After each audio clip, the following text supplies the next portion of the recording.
சின்ன முருகைய சிங்கார முருகைய சின்ன சின்ன முருகைய சிங்கார முருகைய கொஞ்சி கொஞ்சி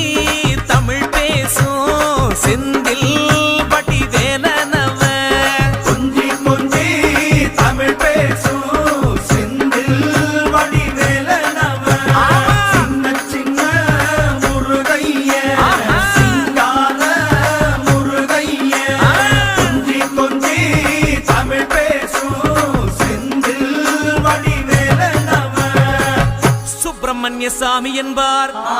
கார்த்திகேயன் என்பார், சுவாமிநாதன் என்பார், முக அமுதன் என்பார், பாலசுப்பிரமணியன் என்பார், கருணாகரன் என்பார், கதிர்காம கந்தன் என்பார், கதிர்வேல சுவாமி